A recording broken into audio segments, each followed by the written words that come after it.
You are locked in to the Cash Flow Show with Dave and Nate, the best place to navigate how to achieve capital appreciation with commercial acquisitions. Here's your Going host. down for real. I'm playing with it. No, wait. I got this. You I'm got good. there? All right. Well, we're here. Yeah, I got it. Welcome, everybody. Oh, are we? Yeah, Are we we're on? here. Yeah, we're really Oh, here. hey, how you doing?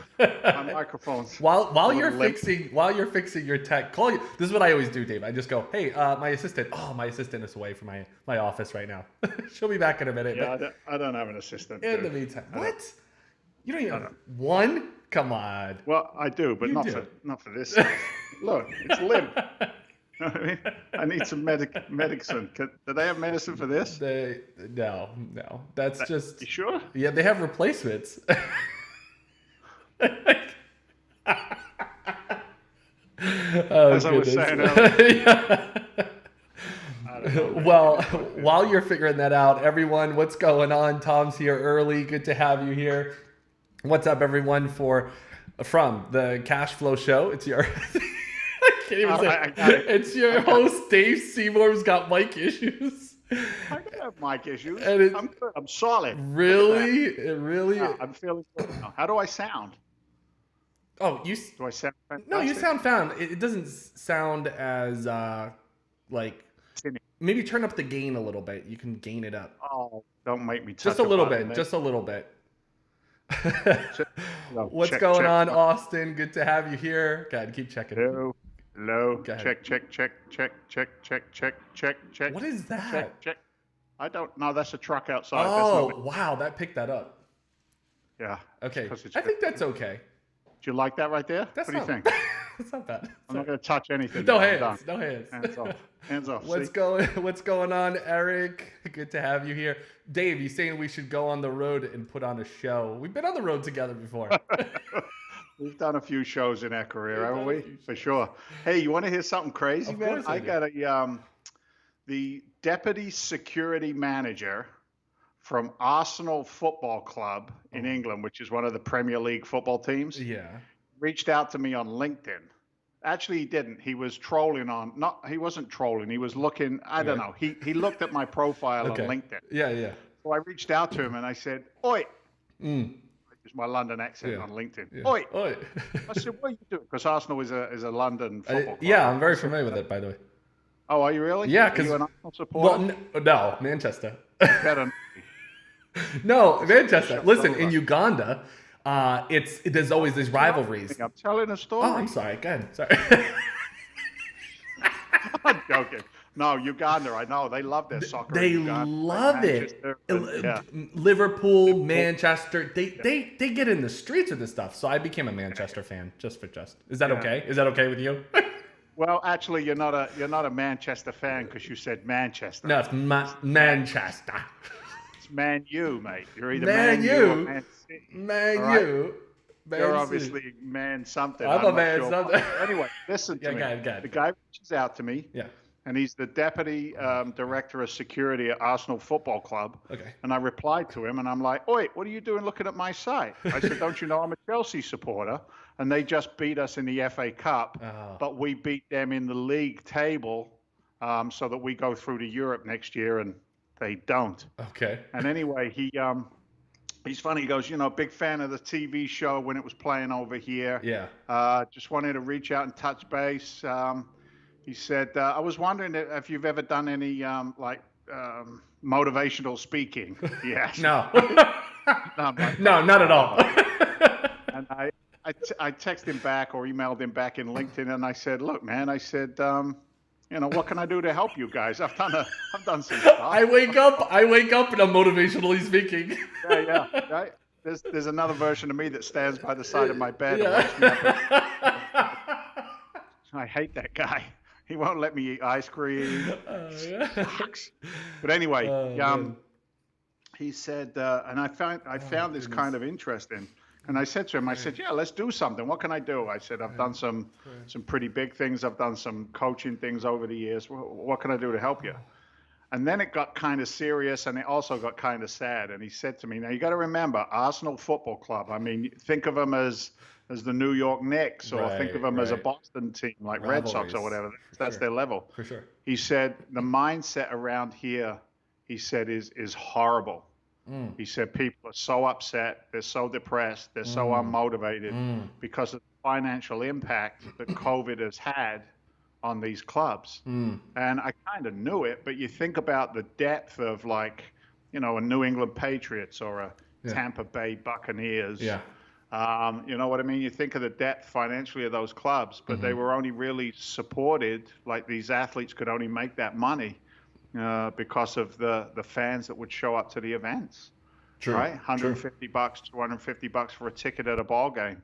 And now they don't have it. So anyway, I didn't, he said, we're not in a position to, employ anybody right now, which is funny. And he says, he said, do you have anything online or any books that you wrote? Okay.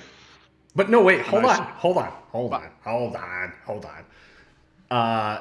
Can't you take a business trip and do a Tony Robbins bit? You know what I mean? Like, I could. Yes, of course you could. Of course. Yeah. But what I wanted to tell you was I sent him a copy of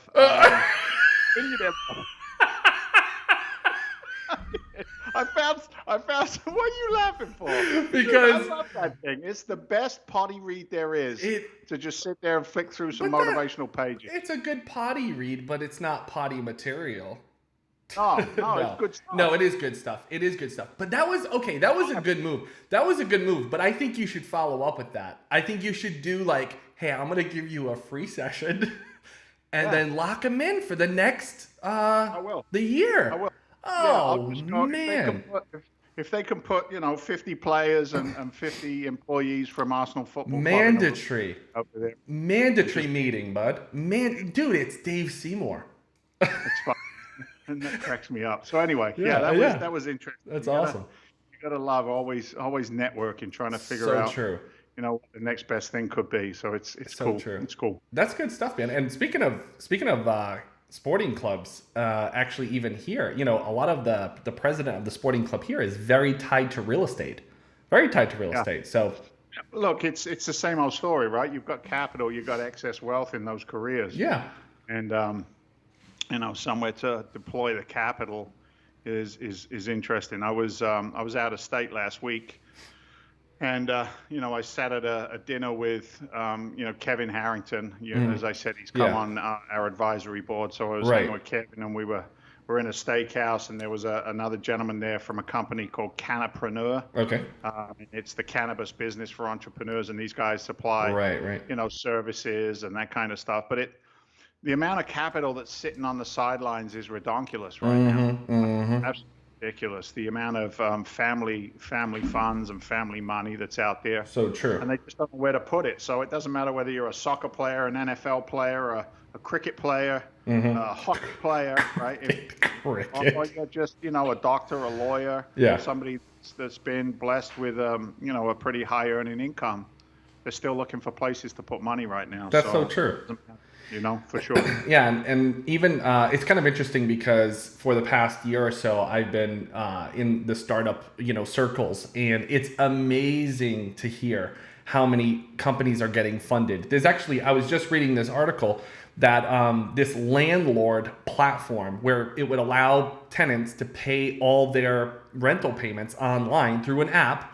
They just raised $4.2 million, and listen, that's not a lot in the scheme of things. It's really not.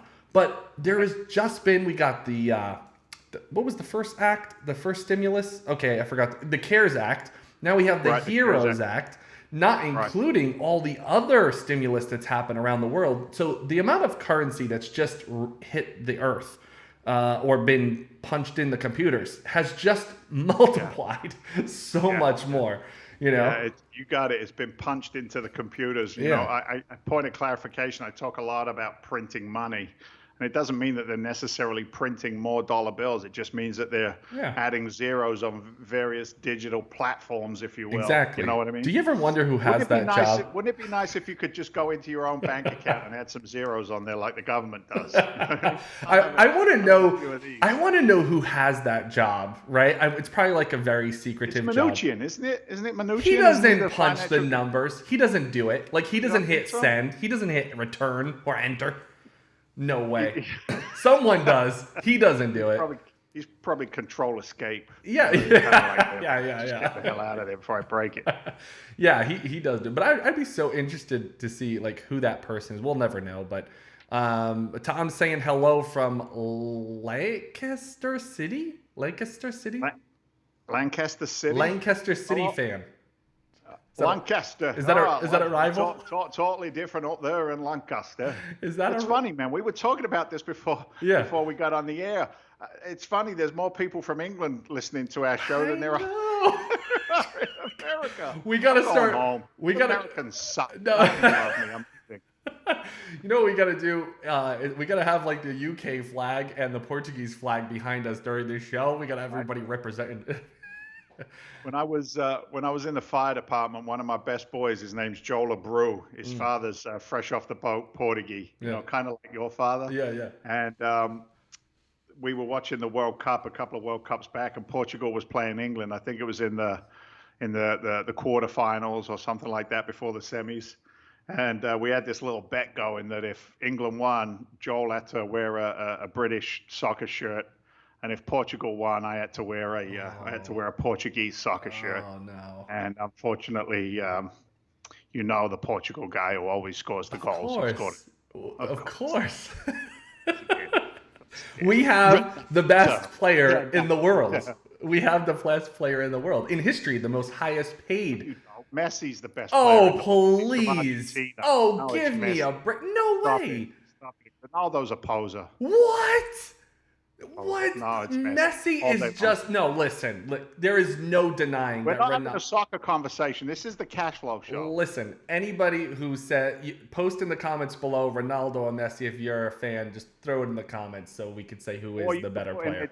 Georgie Best. Georgie Best was probably the best goalkeeper England ever had. Georgie Best. We're not talking about goalkeepers. Yeah, look at we're not talking about goalkeepers. Are you having a seizure? Right? It's a medicine. How's your blood pressure? Are you okay? We are not talking about goalkeepers. And don't try to find like the top 10 UK players of all time. No. Ronaldo is the greatest player of all time. Captain Kane. Who? Captain Kane. Harry Kane. Captain of the English soccer team. Got us to the semi-finals this year. Where was Portugal? Oh, nowhere. Oh, right, well, listen. Eric just lost all respect for you. He said Ronaldo all day long. Tell Eric to lose my cell phone number. Oh no. I remember I was an English soccer hooligan back in the day, so you know what I mean? Like we just used to. Isn't there a picture circulating the dark web of you in a red uniform? On the deep dark web. That was my days as a redcoat at Butlins. I swear I have that photo somewhere. Is it true? Yeah, there is. There is. I have that photo.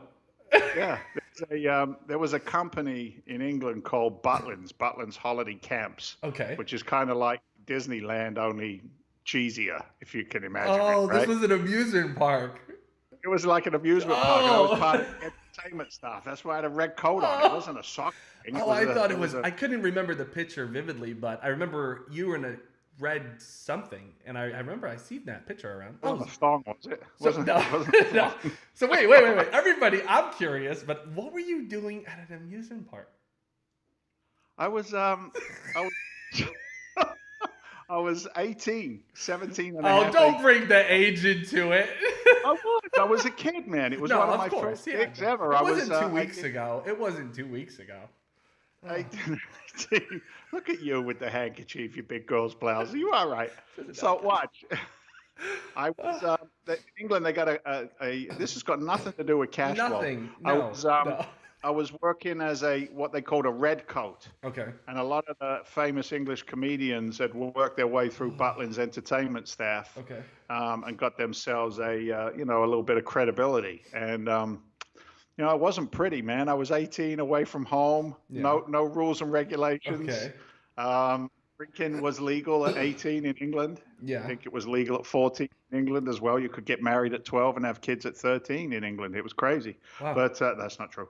But anyway, yeah, that was it. I was part of an entertainment staff, and I used to do like some stand-up comedy in the pubs and clubs. So yeah. I remember you telling me that. You were a soccer player? Yeah. First time I came to England was playing soccer. I didn't know that. Our school team had won the like the county championships, and I was 15, and when I was playing in upstate New York in Poughkeepsie and Albany, and first time I ever went to New York City. Funniest thing ever, dude. You got all these English schoolboys. Think of Harry Potter and his boys, right? All done up in our school uniforms, and we're on a bus, and we're going to New York to go do the sightseeing. And we got lost in Harlem. Oh my God. We got lost in Harlem, and my rugby teacher, his name was Amaral Williams. He was a Welshman. Oh man. Amaral Williams jumps off the bus and goes up to a bunch of guys on the corner of the street and asks them for directions.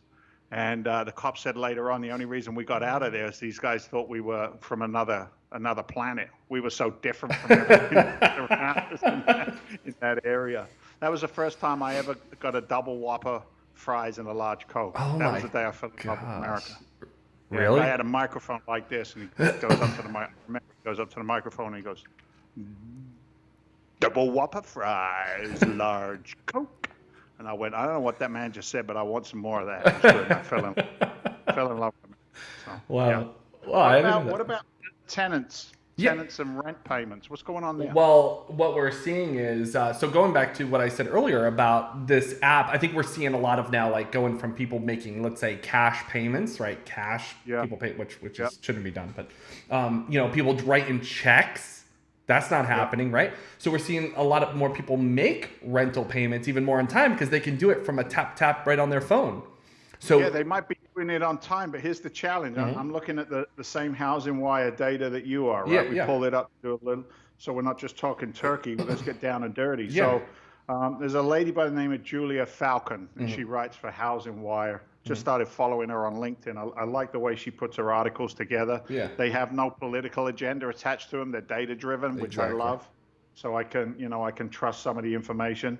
But the amount of rent paid in the U.S. ticked down slightly to 79.3% of apartment households making a full or partial rent payment by August 6th.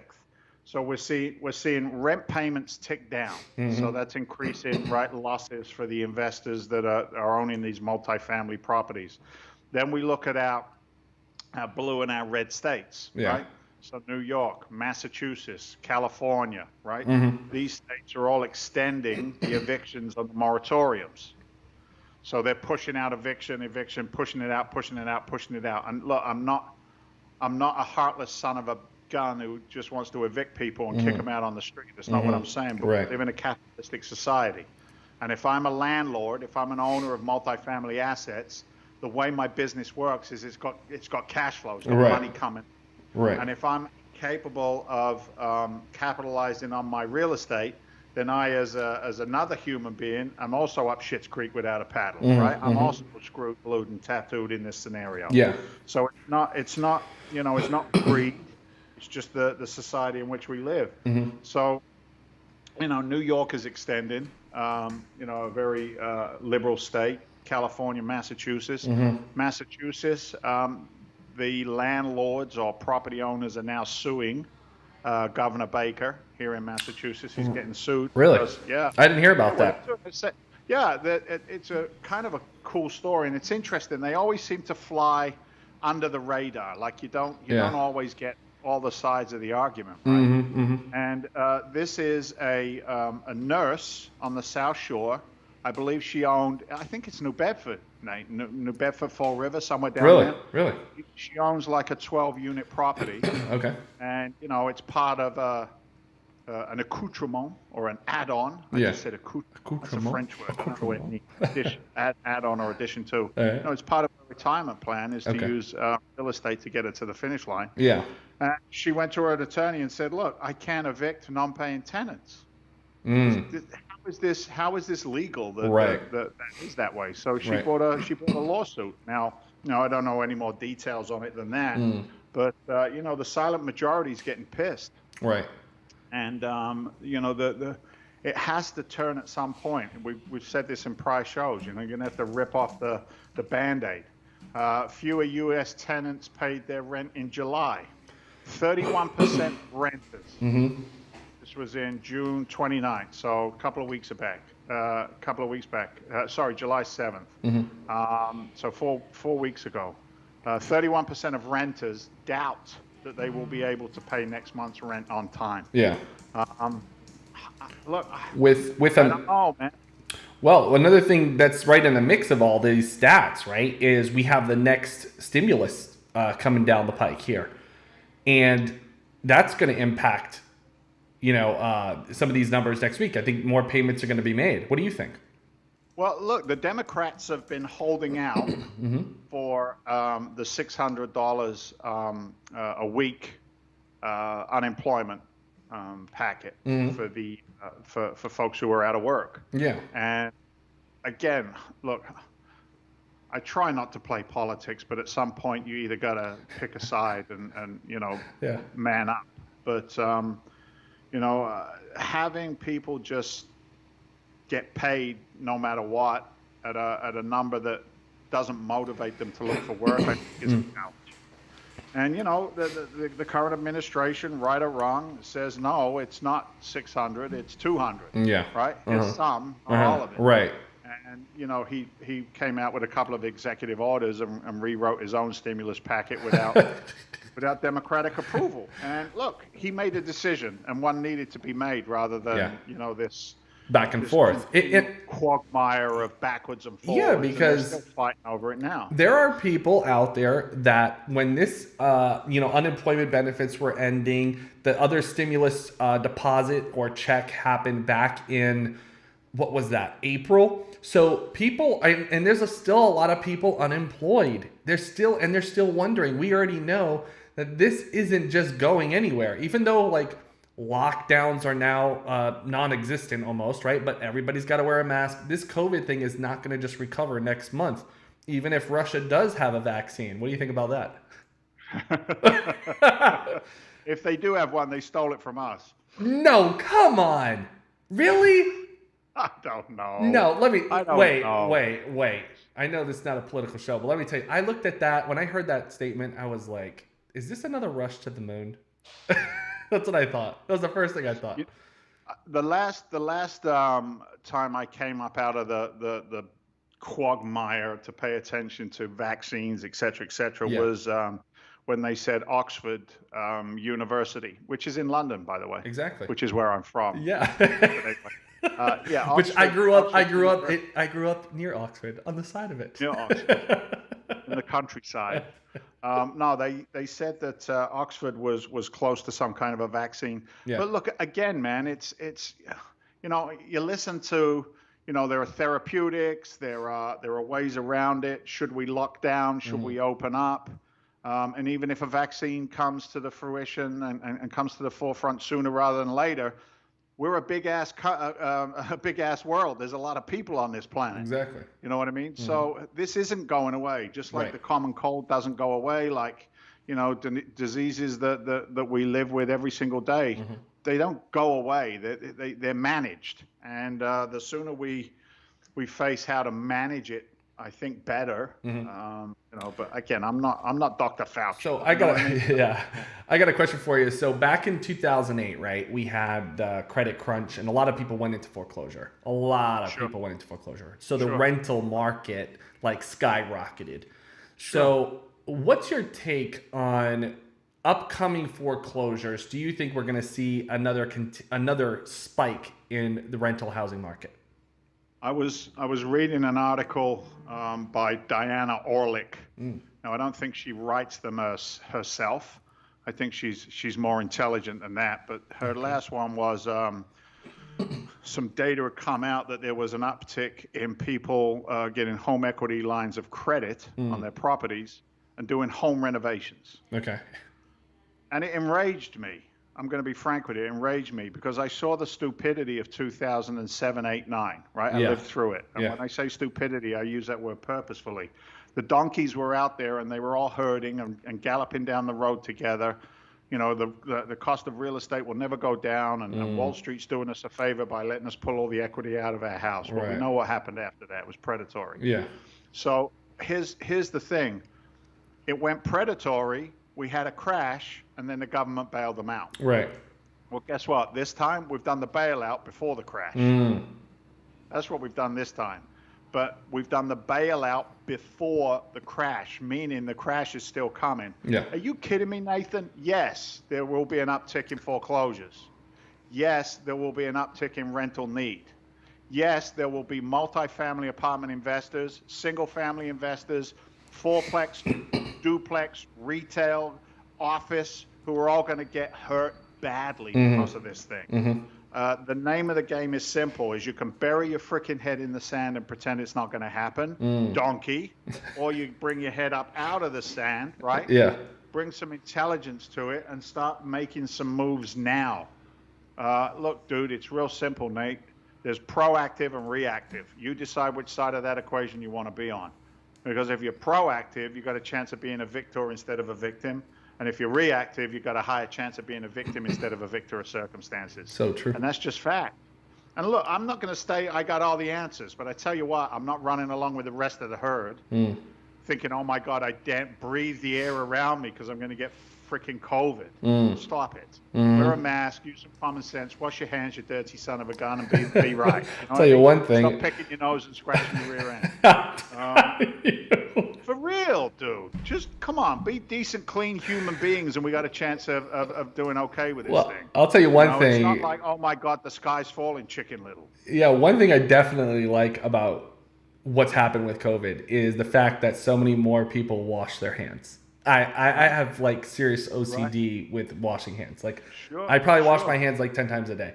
And and just the fact like I can be in a restroom and seeing people, you know, wash their hands more often. I don't even want to deal with that. It's crazy. I was flying this weekend. It's the first time I've flown. How was it, by the way? Dude, it is freaky, Nathan. Totally quiet? It is absolutely freaky. Think of Atlanta Airport, right? Yeah. Atlanta is jam-packed 24/7. All the time. Nobody. Crickets. No. Crickets. Wow. I rented a car, and I'm still in old mindset, and I'm like, I need at least 20 minutes, half an hour to rent the car. There was nobody there. You know what they did? They consolidated all the rental car companies, and everybody just went to Alamo, and then they separated you off to wherever you were going to go and get your car from. Oh my gosh. Yeah. Wow. Nowhere to get a bite. Oh my goodness. You know, in the major airports, you've got like the main hub area, and then you've got all the offshoots. Well, at least on the offshoots, you might have a couple of little stores or a couple of little eateries. All of those were closed. Everything was just Central. Oh. And then even Central, the bigger names were closed.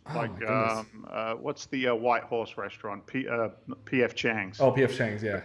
P.F. Chang's was closed at the airport. What? Wow, that's crazy. Yeah. And even pulling into like the park shuttle place that I use here in Logan.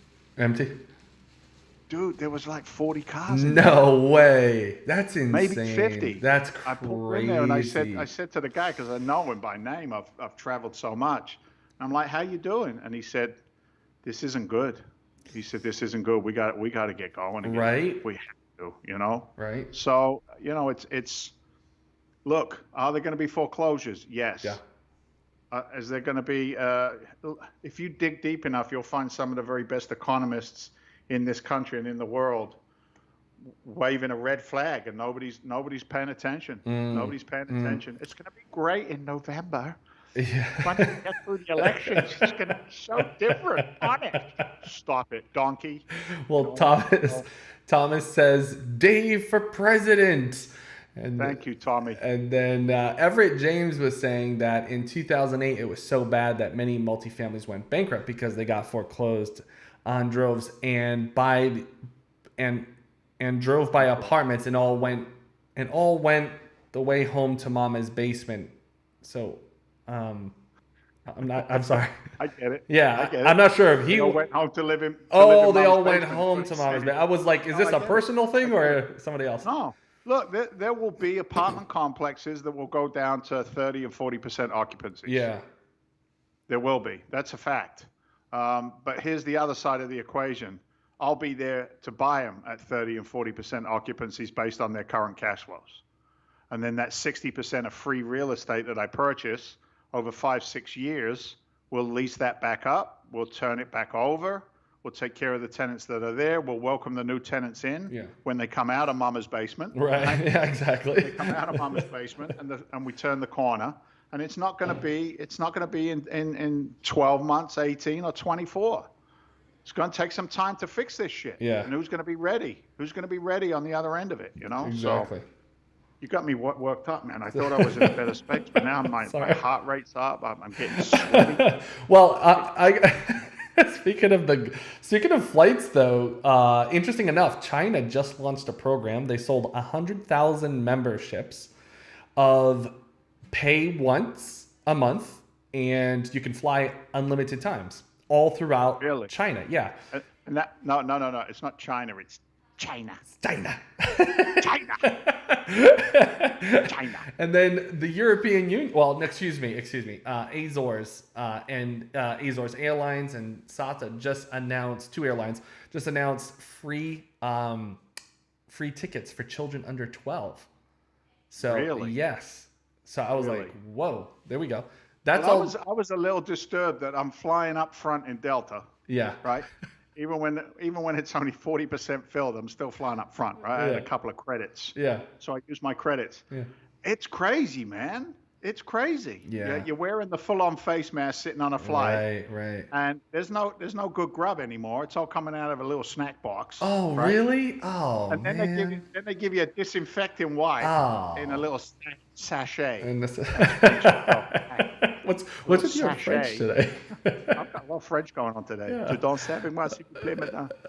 Je te avec tout mon cœur, mon chéri. I ever tell you about the day Mary Beth said that to me? No. We were dancing. It was when we were dating. Okay. Right? We're dancing. And she whispered. She's French Canadian. Yeah. She whispers in my. She goes, "Je t'aime tout avec tout mon cœur, mon chéri." I said, "I don't know what you just said, darling, but I'm yours forever." Dirty French. But anyway, they give you these little wipes. Yeah. And it's like I couldn't even open the freaking thing. You know what I mean? Yeah. And it's like if that's going to be my saving grace against COVID is a little wipe about big, you know, I'm probably done. So it's a different world out there. And if you expect it to be the same, I'm going to use the word again, donkey. Yeah. Right? It's not going to be the same. Way. No, not at all. And I want to ask you, what's your take on future of rentals? And I just want to bring this up in a specific demographic. So millennials, they're more apt to be renters than homeowners. Even despite there's a bunch of purchases going on, the majority of those purchases are not millennials. They are new homeowners and they're over 35, 40s plus. Correct. But the millennials, the on-demand generation, are more apt. They're prolonging, they're putting off the housing purchase. What's your take on that when it comes to now that we have COVID and now we have more people working from home in apartments rather than houses? What's your take on it? Great questions, man. I mean, I read an article recently, and again, I've got to paraphrase the data, but it was an article on Boston rentals. Now we've got Newton and Brookline and Somerville. We got these nice areas, you know, on the periphery of downtown Boston proper. And it's got to a point where the landlords are chasing to get tenants. All the colleges in Boston are not taking in-house classes, right? Demand's gone down. They're going to try and put everything online. So the online education platform is diminished and taken away. To the man's point, they're all living in mama's basement while they're going to Harvard University now. You know what I mean? Yeah. So that's taken the collegiates out of there. Right. And then the millennials. So my boy Robert, right? 25 years old. Yeah. Robert is moved out of Somerville, $3,200 a month for a 2-bedroom apartment.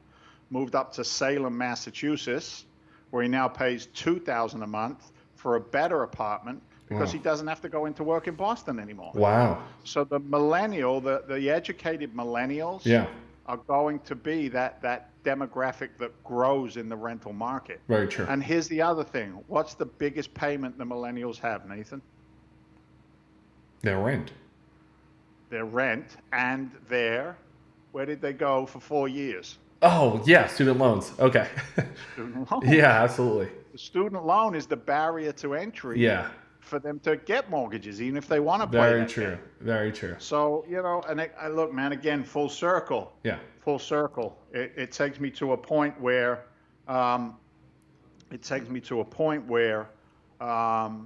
they are just looking to find that path of least resistance for the millennial to get in there and get taken care of. Going back to what you said earlier, this is why even in 4 years ago in the last election, there was a lot of people who were on board with, wiping away college debt or, free university, because millennials know that their biggest barrier to home acquisition is student debt.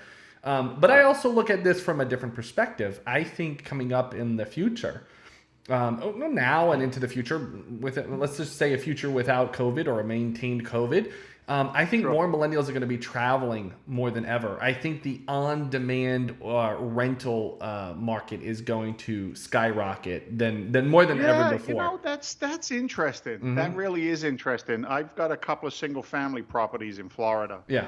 One of them I have right now on a lease to own. She's going to execute on a property at the end of this year, I think. But she's solid, $1,500 a month coming in on that one. And then the other one, I just looked at it this weekend. It's in Dunedin, Florida. And it's a nice little box, man. I mean, it's 4 bedrooms, 2 bathrooms. It's not a huge property. It's 10-minute walk from the beach. And for some reason, I'm having challenges selling it, at $300,000 when the market says it should pop immediately at $300,000 that close to the beach. Okay. And I looked at Carlos, the realtor that I have on it. And I said to him, what about Airbnb? Could this be a 4-week rental or a 6 or an 8-week rental, that kind of process? Yeah. And he said, yeah, absolutely. So, to your point, he's seeing that kind of demand as well. Right. Right. Yeah. Very true. Can I live in a nice house for, $800, $1,500 a month, or can I go into a nice complex with a gym and a swimming pool and facilities and on-site washer dryer, and can I live there instead for $800, $1,500 a month? So the millennials will definitely fill those gaps, brother, for sure. Yeah. For sure they will. Yeah, because we're also seeing, again, let's be mindful even of different generations, right? So we have a generation who wanted the house, the picket fence, the grass to cut. The millennial is not interested in buying a lawnmower or cutting their own grass, even if they have it. That's for sure. I speak for myself. But the reality is that, the millennial, they want to be able to go, right? They want to be able to instant, right? We would call it instant gratification. So that's what they're looking for. And they want to be able to go rent. If they want to go live in Miami for, 2 years, 3 years, they want to be able to do that. Right? They don't want to just be tied down to 30 years in the same location. You know what I mean? I used to do business with a guy, and he said, comparisons of investments, right? Stock markets, bonds, all of that stuff, day trading, et cetera, et cetera. And he said to me, here's why real estate is always going to be the answer for comfort, if you will, in retirement and long-term financial strategies and goals. He said, because at the end of the day, it doesn't matter what it looks like, whether it's middle America buying into a middle neighborhood with a 30-year mortgage and following that old journey, right? Yeah. That works. You can make money at that. You get equity, pay down the debt, blah, blah, blah. Doesn't matter whether it's, a 24-unit scary property in the middle of the south side of Chicago, right? It doesn't matter. That still works if you know how to work it. Yeah. Doesn't matter if it's 4 condos off of Rodeo Drive and you're paying $2 million, $3 million a piece, but they rent for $10,000 $5,000 a week. Yeah. So all of that works. So to your point, this guy said to me, dude, I don't care if 40 years from now we're all living in little micro pods, right? And you can only have 2 people in a micropod, whatever. He said, imagine the sci-fi future for housing. Yeah. He said, I don't care. I'm going to be owning more pods than anybody else. So, it's duplicatable at whatever level. Some people let other people do the work, and some people want to do the work themselves. Absolutely. And as you say, as a millennial, you don't want to pick up a snowblower or a lawnmower. Everett has a question. He says, so should we be investing and renting in the fringes of metro areas rather than in the metro areas. Yeah, I would definitely agree with that. I would. My answer to that is yes. Mm-hmm. And again, look, this stuff is all data driven, right? Where are the people moving? You know, downtown Miami, probably not the greatest of markets to invest in. Dense population, COVID scares, people moving out. Yeah. Same with New York, for example, right? Yeah. I think it was either de Blasio or the governor of New York was actually on the news begging people to come back to New York City. So to the point that this gentleman brings up, we focus on what are called the secondary and the tertiary markets around the periphery of these metropolitan areas, which is why, you know, our fund, for example, Real Estate Fund 1, Freedom Venture Real Estate Fund 1, we focus on the Gulf Coast region, and we've got a track that we focus on for these apartments. So yeah, absolutely. Yeah. I'm not doing business downtown, bro. No, yeah, downtown is like a whole nother thing. And plus, I think usually the cap rates usually a lot lower in, you know, dense metro area. Depressed cap rates. Yeah. But you'll see those change. You're going to see those change. But here's why the depressed cap rates are going to change. It's real simple. They're going to change because the demand won't be there. So the valuation will go down. And if you can buy a devalued asset now, knowing it's going to be, you know, valued higher 5, 10, 15, 20 years from now. Right. You know what I mean? Who knows? I've got a 4-unit right now. Crazy. 4-unit up in Maine. My partner Matty called me on it, and he's like, there's a 4-unit, 2 doors down piece of crap that just went under agreement at $399. House is nice. It's rehabbed. We'll put it on the market at $425. We bought it 4 years ago for $175. Right? Yeah.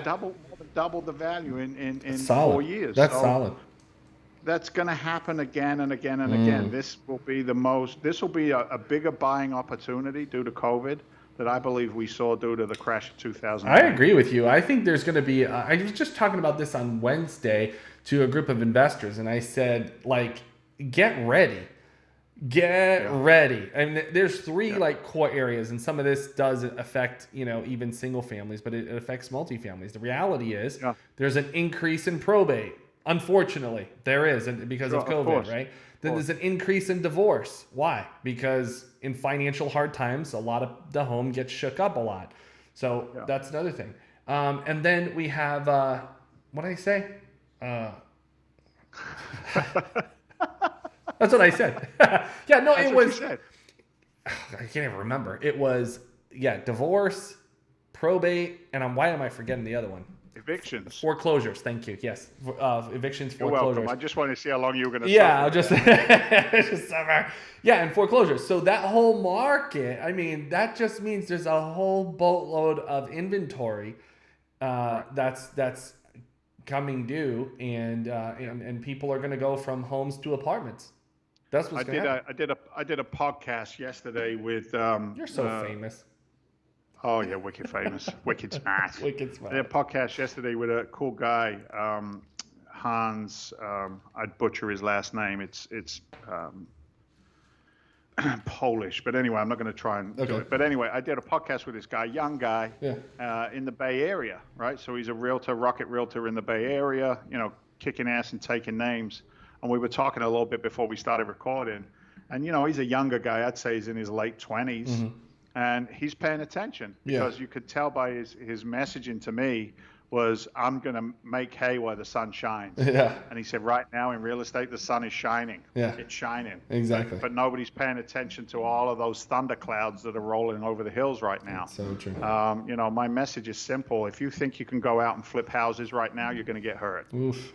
You're going to get hurt. It's not time to buy a house now and think that you can force appreciation when you don't know what it's going to be worth in 6 or 8 months. So true. You know, I see all of these ads online for flipping properties and all these different teachers that are out there. And I tell you, man, I don't know. I'd like to debate any one of them. Yeah. I really would. Yeah. If you are not focused on cash flow now, you're going to get hurt. That's very true. That's very true. How do you do it? How do you do it? You can do it small. You can do it large. You can still wholesale properties to other investors who are going to cash flow the assets afterwards. I don't know. I don't know, man. It's going to be interesting. Well, like you said, sure. I think you said it best earlier. The best thing to do is get around good advisors, good people that Sure. you mentioned that earlier. Even when you were talking about Kevin Harrington, it's good to get around good advisors. Eric is asking, what about new construction? Eric, you know better than that. Don't ask me silly questions. He does. He knows better Eric. than that. He does. Look, why new construction, or why would I personally run away from new construction? Because it's an 18-month exit strategy.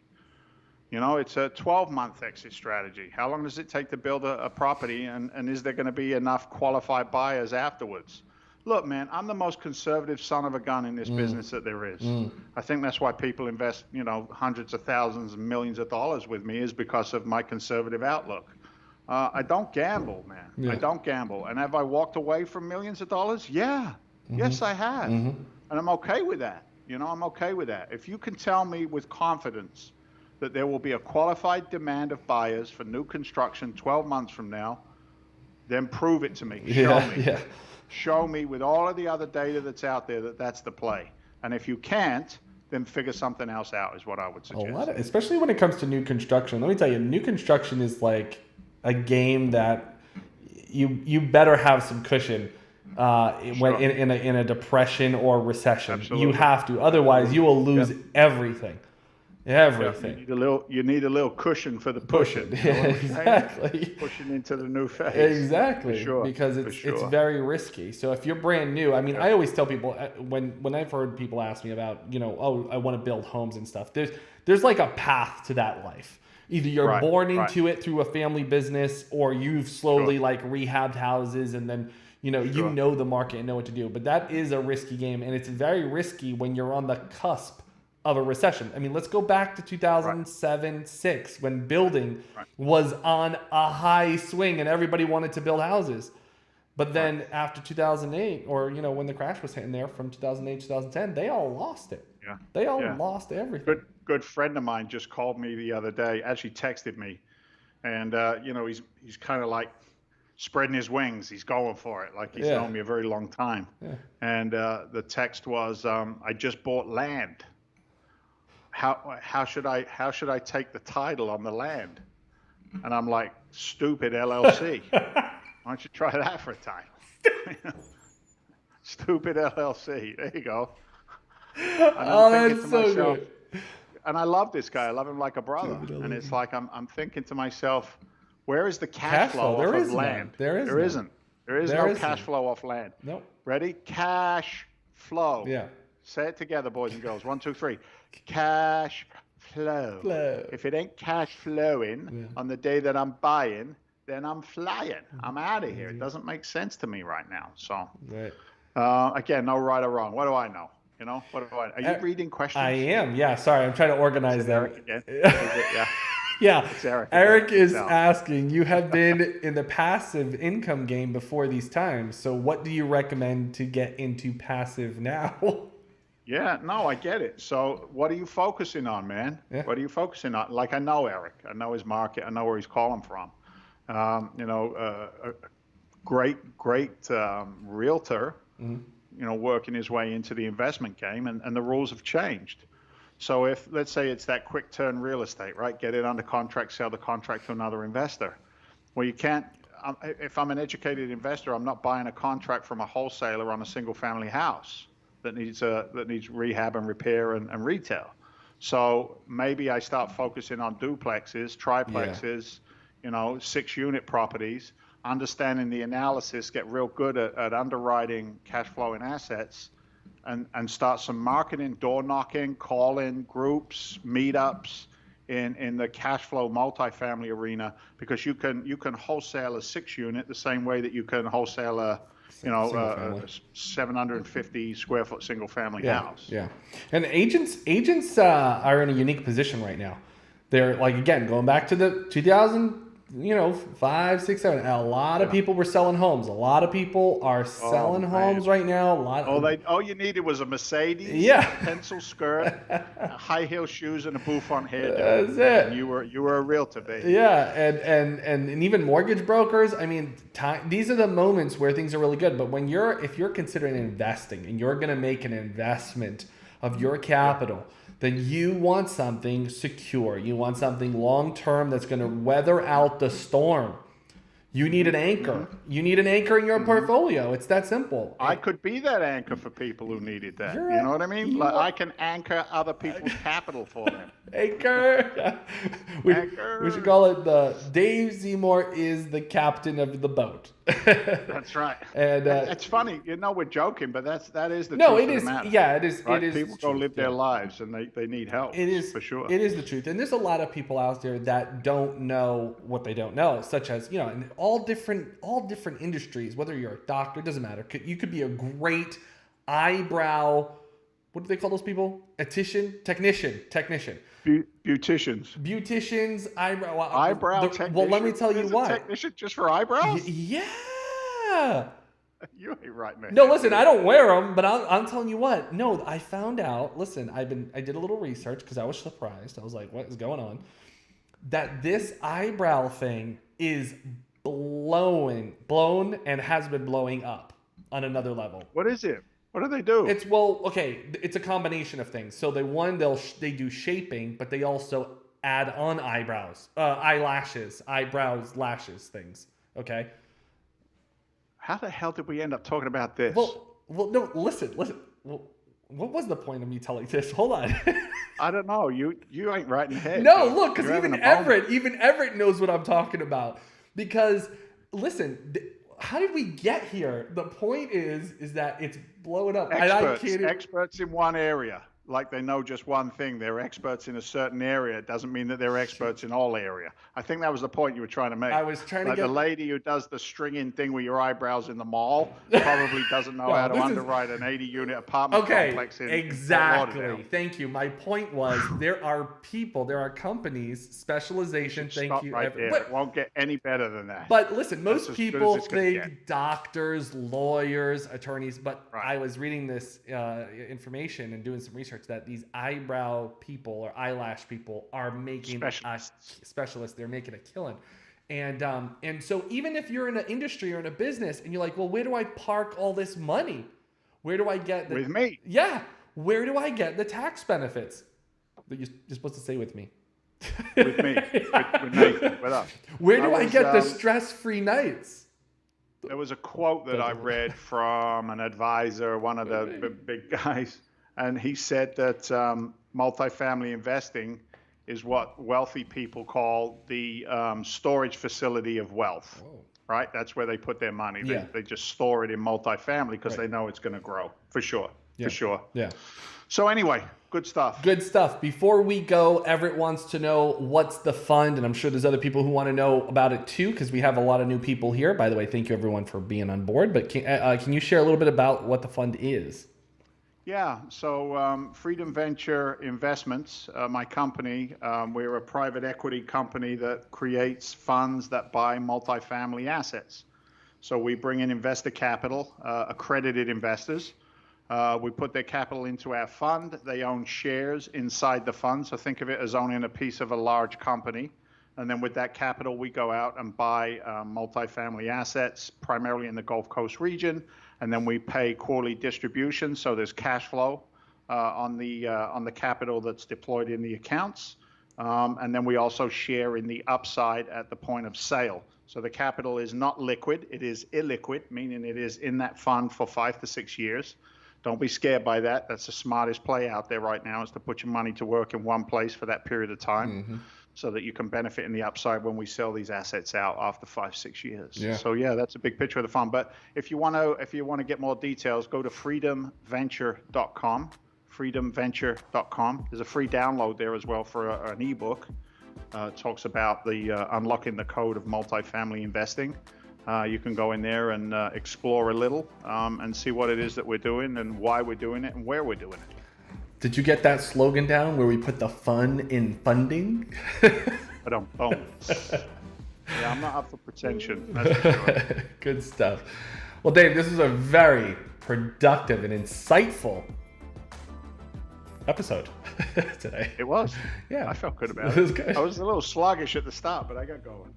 Oh, Eric is asking, is there a minimum buy-in? That could be it. Yeah, as an accredited investor, the minimum buy-in for this fund is 100,000. Yeah. 100,000. And also, I think if someone wants to know more details, they could get over to the website. Yeah. Eric, you got my number, man. Yeah. Touch base. All right. Good stuff, Dave. All right. Awesome. Take care. All right. Man. We'll I'll see talk to you soon. see everybody next week, same time, same place, right here on the Cash Flow Show.